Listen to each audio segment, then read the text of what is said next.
We're out here at the land that will become Eber, and it's a cloudy morning, beautiful morning, and we're in the dead of winter. But I'm gonna do my best to take you on a journey of this place out here and show you why it's set aside for this experiment. You know, it's essentially the wilderness.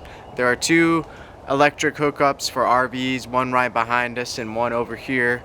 And there's a shed and there's a few other small outbuildings. The rest of it is over, 100 years old, and it's unusable but repairable. So anything that we do out here, we have to hack out of the wilderness with our bare hands. And that makes this place especially well suited for an experiment like Shiloh, where we are developing it as we go, and we are collectively working on this property so that those initial details of the smart contracts are going to be easier to work out. So you'll see over here we have a greenhouse that needs to be moved out of here, and it's going to clear out a lot of space. A lot of these trees have been marked for removal. They've been ringed because they are not species that we want. One of the things that we're going to do over here on the pasture after we've taken the cows through there and really repaired those soils is plant trees. There are a few aspects to this operation. There's a solar aspect which deals with the sun and the soil, and there's a lunar aspect which deals with women and children. And these two are going to join together to create a unified way to move forward based on a solar-lunar connection. So we're already have our garden beds established in some areas. We're going to be expanding those greatly once we own the property. And we're going to be setting aside plots where people can actually come and farm themselves. Now, one of the challenges that I found whenever I was out here earlier is it's really hard to get people out here. It's really hard to get people interested in farming. And there's a lot of barriers to entry, land being one of them, tools and equipment another, and three, if you make a mistake during one season, it really depletes your resources so that it's difficult to come back. And with prices for everything the way that they are, people just don't have the time or the money or the energy to come and do something like farming. That's why this experiment is so important, because I think if we incentivize people and give them a share in that growth process and then combine our collected harvests into a cooperative, then we can take that cooperative and begin to move into other elements of society and begin replacing essentially all of the sickness that we see in our food on our shelves. And so we really want to revolutionize agriculture, and that requires a lot of small farmers. And with our current system of governance, the way you own title to land, and land is extremely expensive, it's not well suited for the technological age that we live in. So we are really aiming here to conduct an experiment to demonstrate to broader society how things could be governed. And then once the effect is put in place for what we could do, then the cause being the change of laws and the reorganization of the government, the way that they perceive and tax and interact with land, that can change as well. I believe that in the United States, and especially here in Texas, this is where this experiment must begin. We have the resources. We are blessed with God by a society that still wants to maintain our older ways of conducting our families in our society. You know, we want to focus on the family. We want to respect and love our children and mothers.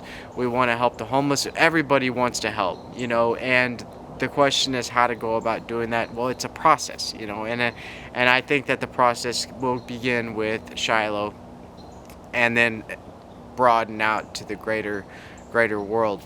So I'm about to pick up the drone, and I'm going to take you briefly through here and then out over my garden beds and over the area that we're going to have as pastures, and we're going to talk about that. You see a lot of farmers out here, more than in the past, starting to plant cover crops.